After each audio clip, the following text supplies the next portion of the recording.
Buenas, mi nombre es Ángel Chavarría, soy estudiante de la licenciatura de Emergencias Médicas y les voy a hablar un poco del tema trauma en tórax y abdomen. Para iniciar con la introducción, sabemos que las lesiones del abdomen, tórax y los genitales no son tan comunes, pero nosotros como técnicos debemos ser capaces de reconocer estas lesiones y saber cuáles requieren de una atención prehospitalaria inmediata y de un traslado a un centro hospitalario. Muchas de estas lesiones al principio no parecen ser graves, pero estas pueden convertirse en una amenaza de la vida de nuestra paciente a lo largo del traslado. Por esto es de mayor importancia la reevaluación de nuestros pacientes en la ambulancia.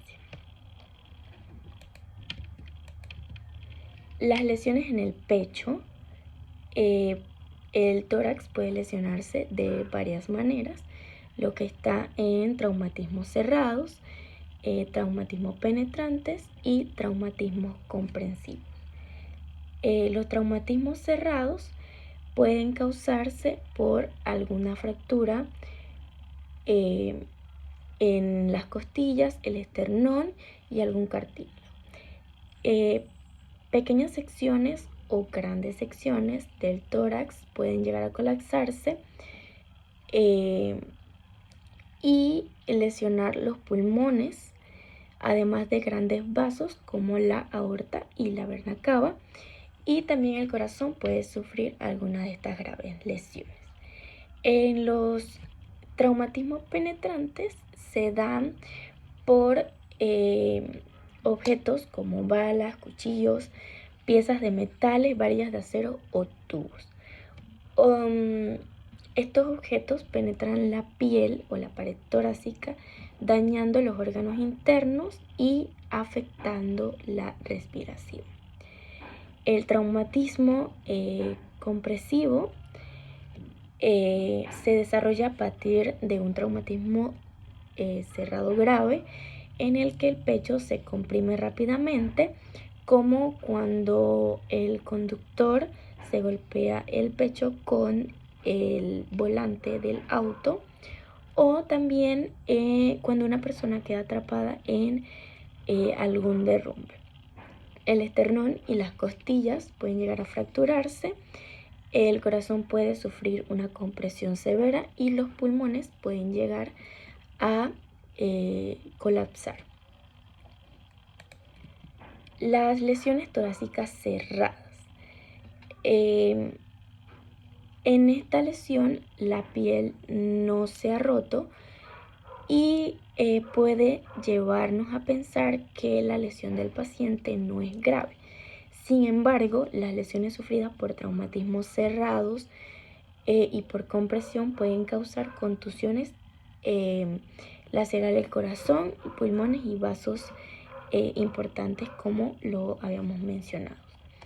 Estas pueden causar una condición conocida como tórax inestable, que se define como la fractura de dos o más costillas consecutivas en dos o más lugares.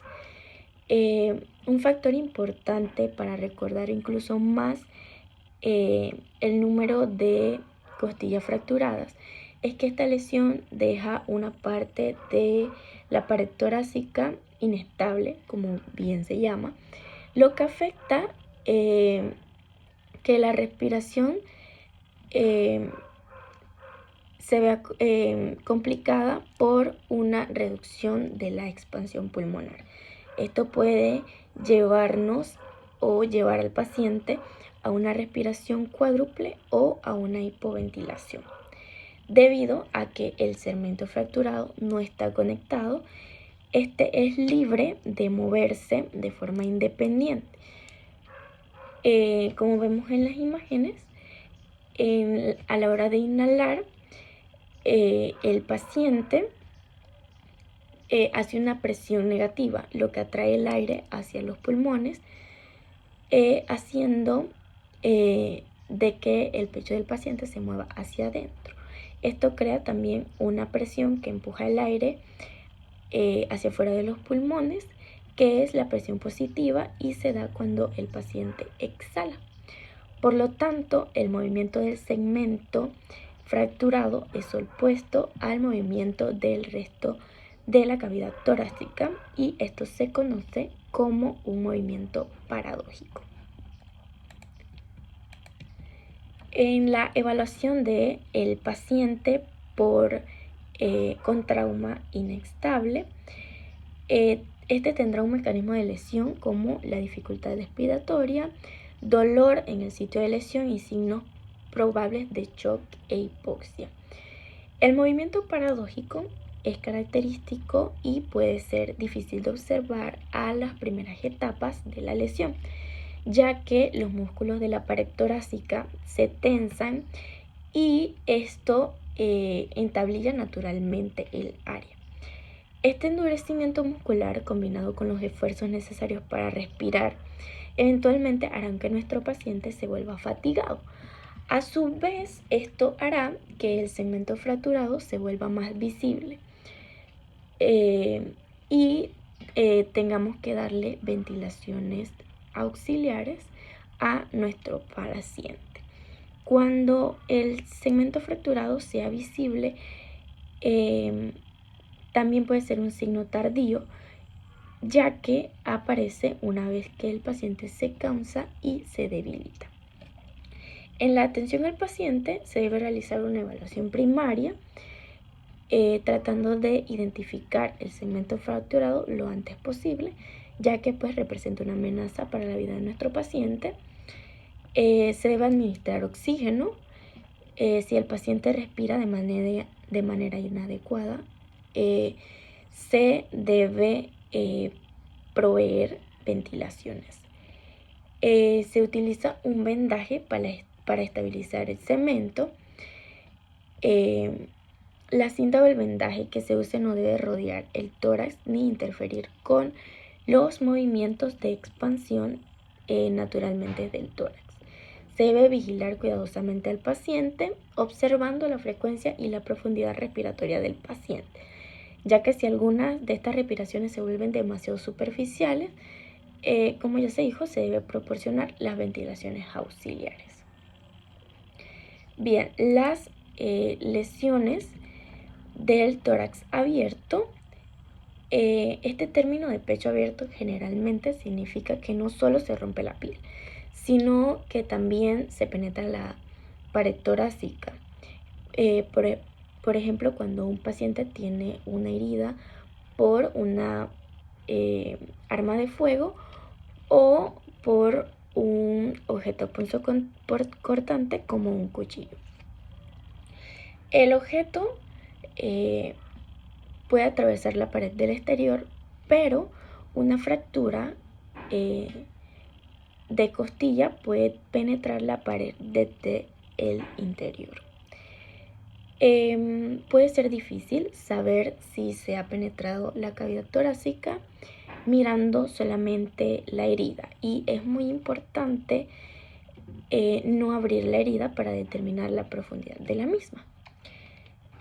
Cuando el aire ingresa a la cavidad torácica, el delicado equilibrio de presión que se genera dentro de la cavidad se destruye. Esto hace que el pulmón del área lesionada puede llegar a colapsarse.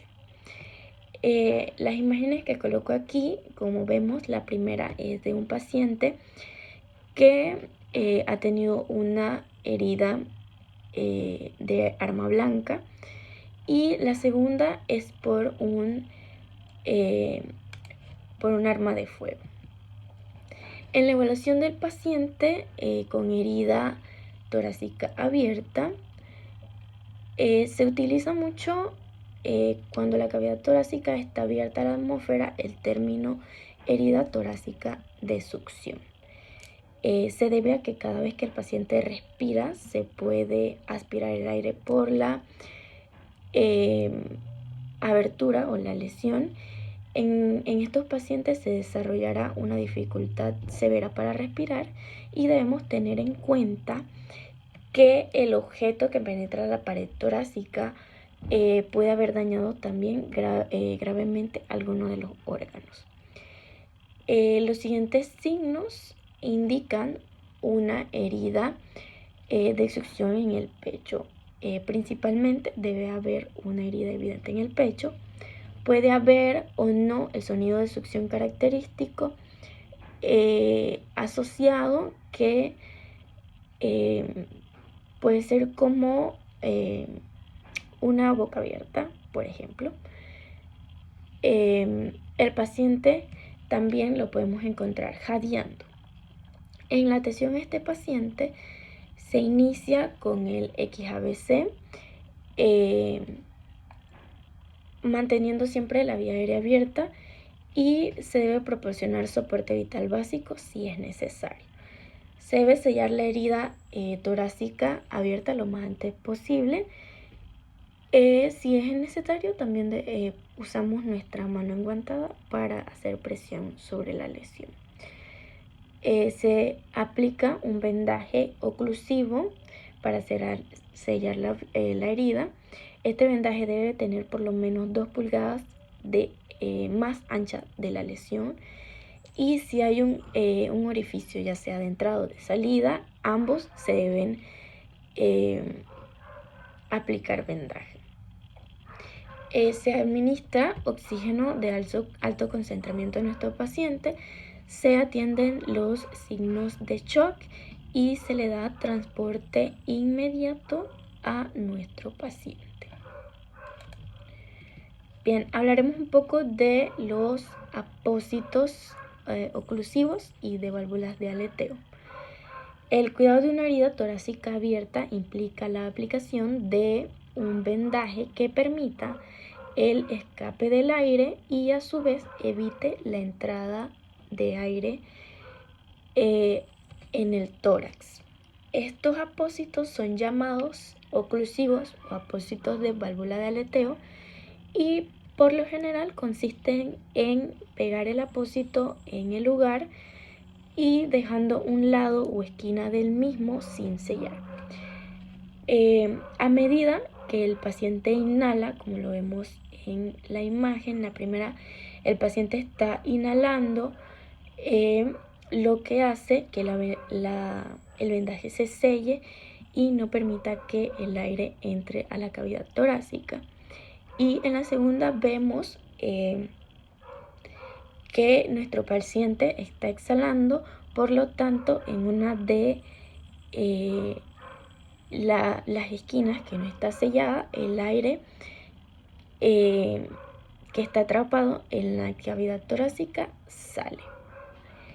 Si encontramos sangre o tejido que vemos que comienza a acumularse debajo del vendaje y evita que el aire se escape, es posible que debamos quitar brevemente el vendaje, limpiar el material acumulado y volver a sellar este vendaje. Una vez que se sella la herida en el pecho, se debe continuar monitoreando al paciente y permanecer alerta por posibles complicaciones. Incluso si usamos una válvula de aleteo o dispositivo comercial de sello torácico, se debe seguir monitoreando a este paciente. La esquina libre o el borde del vendaje puede adherirse al pecho, lo que hace que nuestro vendaje no tenga ninguna función positiva en nuestro paciente. También, como lo decía, se puede acumular sangre, provocando que pues la válvula falle. Bien, las lesiones dentro de la cavidad torácica, debido a que cada uno de los órganos dentro de la cavidad torácica es vital para la vida, cualquier lesión torácica tiene el potencial de causarle la muerte a nuestro paciente. Dado que los vasos sanguíneos que recorren el tórax son los más grandes del cuerpo, la lesión de estos pues, puede llegar a ser mortal. Es importante describir algunas de las lesiones específicas que pueden ocurrir dentro de la cavidad torácica.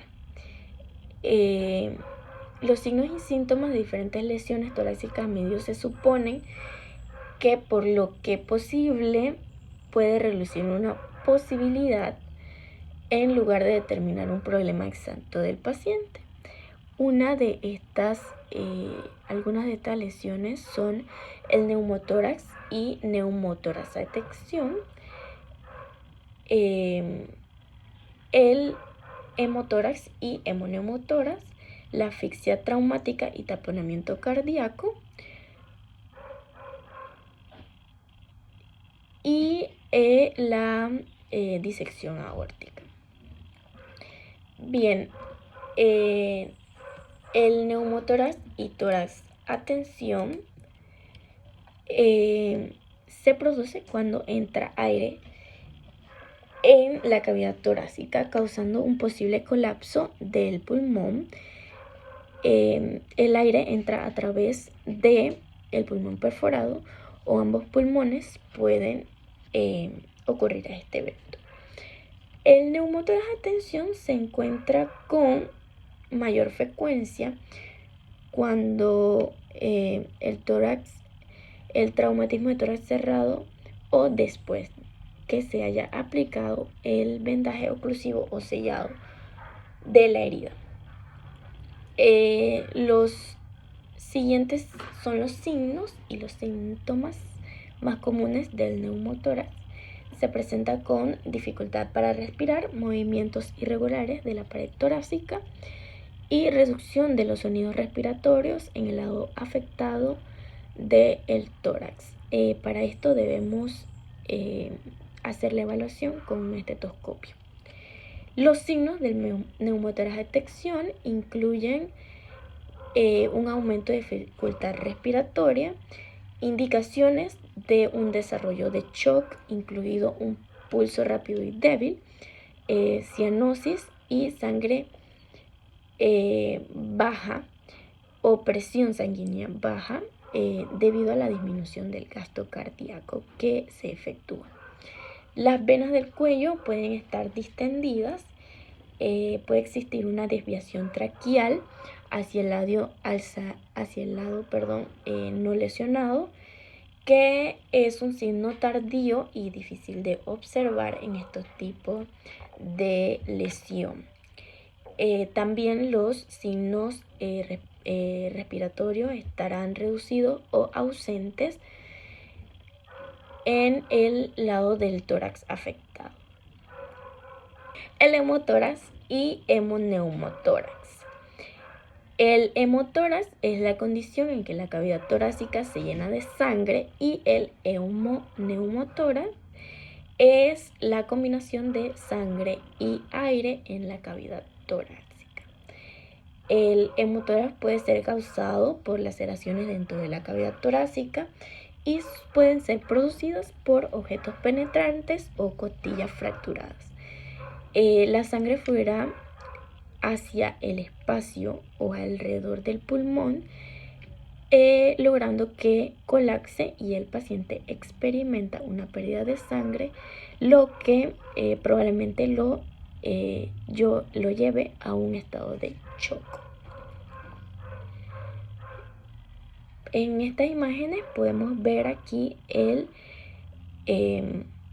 neumotórax o la herida, el hemotórax y el hemoneumotórax.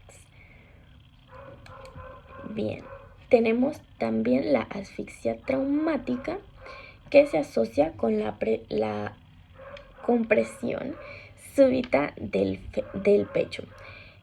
Cuando esto ocurre, el esternón y las costillas ejercen una fuerte presión sobre el corazón y los pulmones, lo que fuerza la sangre salga de la aurícula derecha y hacia las venas yugulares en el cuello. La presión de la sangre que se fuerza en la cabeza y en el cuello generalmente resulta en vasos sanguíneos cerca de la ruptura de la piel, causando hematomas extensos en la cara y cuello. Los pacientes que presentan esta lesión pueden presentar un color más oscuro que el resto del cuerpo en el cuello y cara, como el rojo, morado o azul, dependiendo también de la cantidad de presión y cuánto tiempo la presión se ejerció en el torso. El paciente también puede tener ojos saltones, venas distendidas del cuello y vasos sanguíneos rotos en la cara.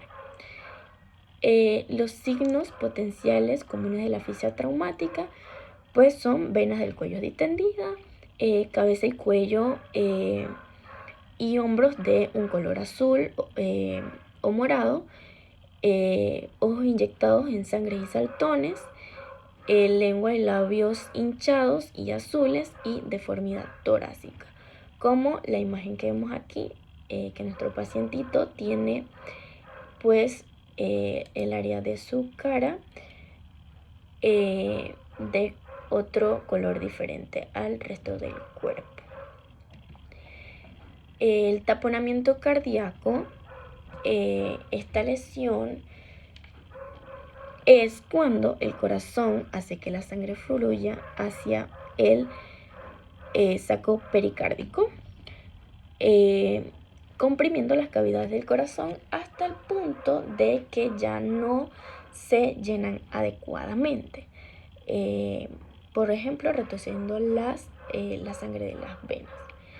Recordando que el pericardio es muy resistente, con limitada capacidad de estirarse rápidamente, también es autosellante, en el sentido de que poca o ninguna sangre podrá escapar cuando el corazón está lacerado.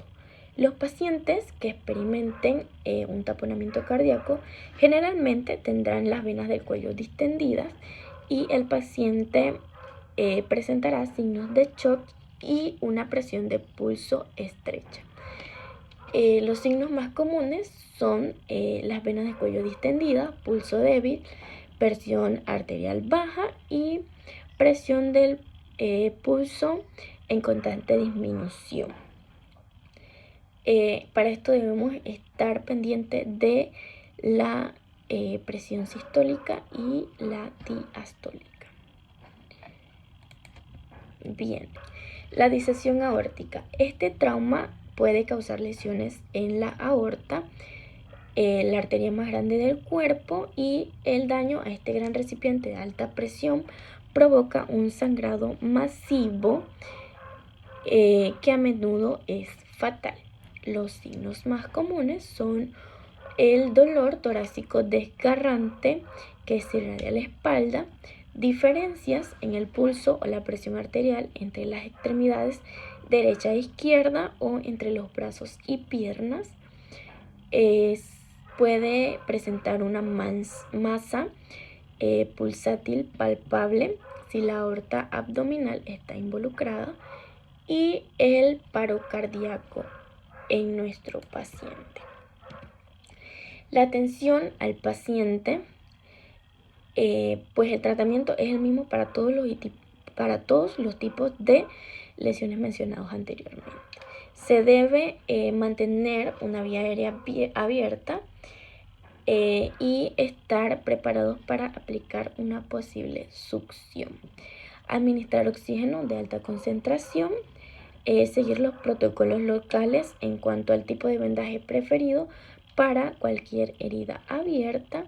Se debe atender los signos de shock y transportar a nuestro paciente lo más antes posible.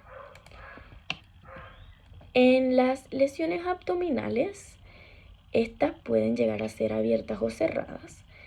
La hemorragia interna puede ser grave si los órganos y los vasos sanguíneos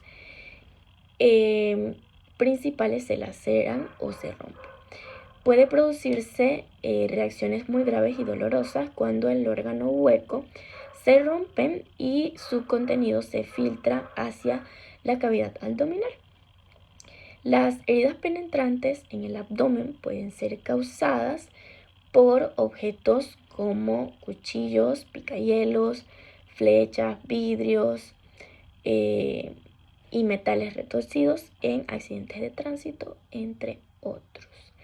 Las heridas abiertas del abdomen pueden ser tan graves y profundas que los órganos sobresalen a través de la abertura de la herida. Esto se conoce o es mayormente llamado como evisceración.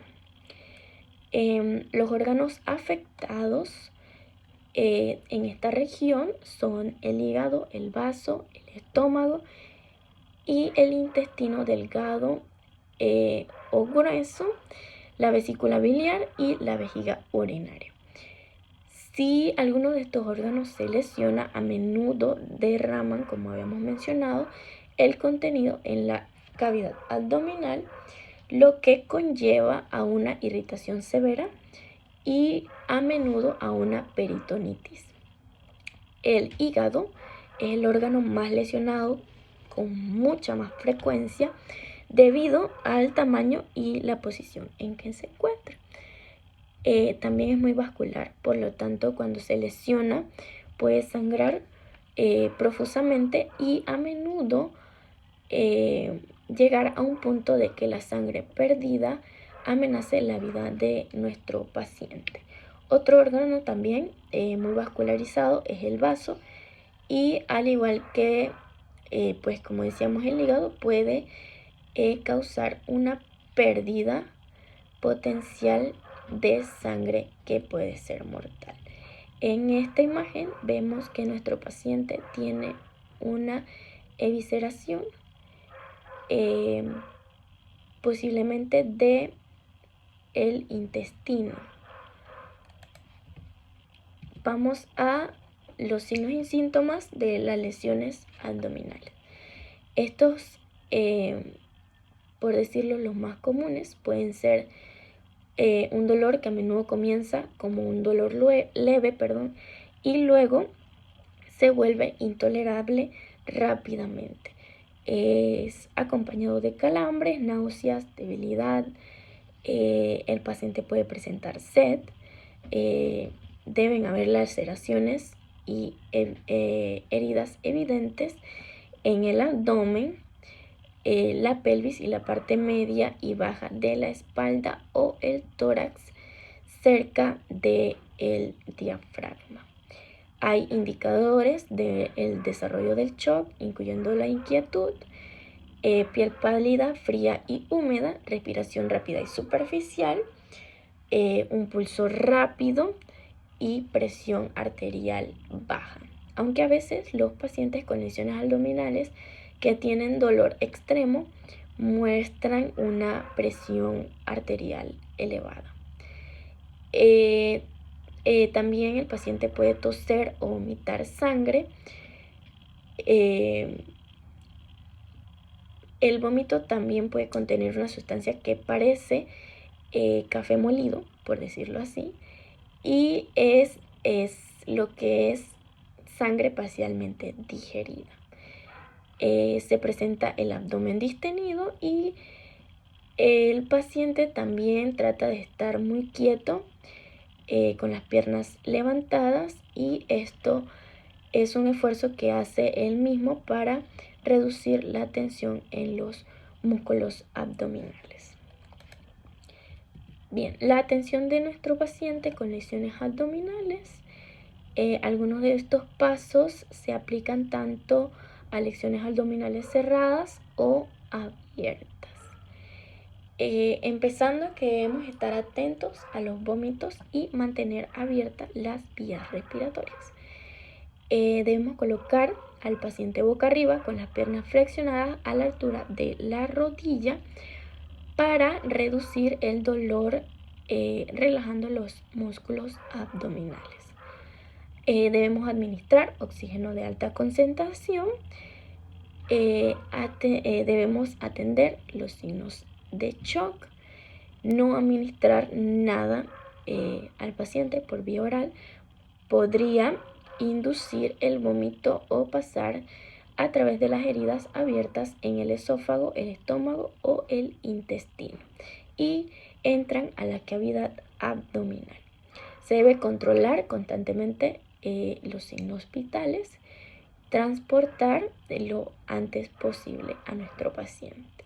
Algunos pasos adicionales para las lesiones abiertas abdominales es que debemos controlar la hemorragia externa y vendar todas las heridas abiertas. No debemos tocar ni intentar reemplazar ningún órgano eviscerado o expuesto, y debemos aplicar un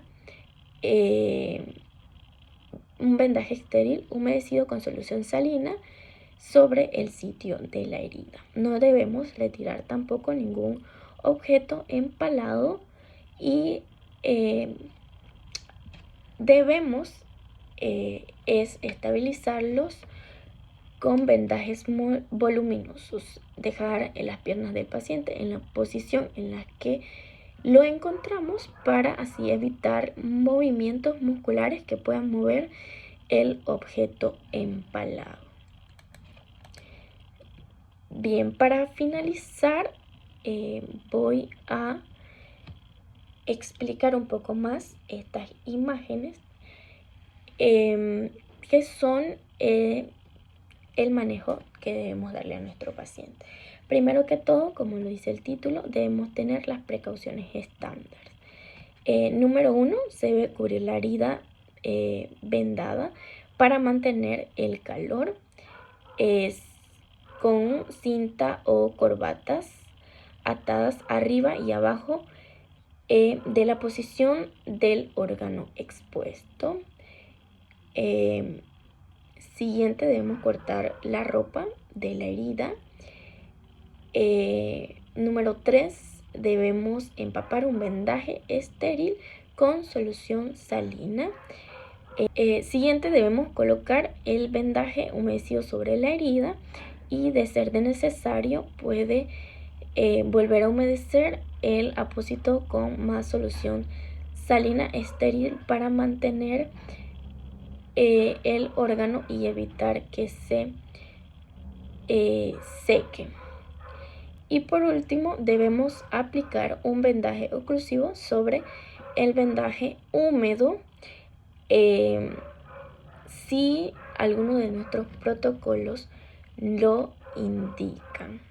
Y con esto concluimos el tema de traumas en tórax y abdomen. Muchas gracias.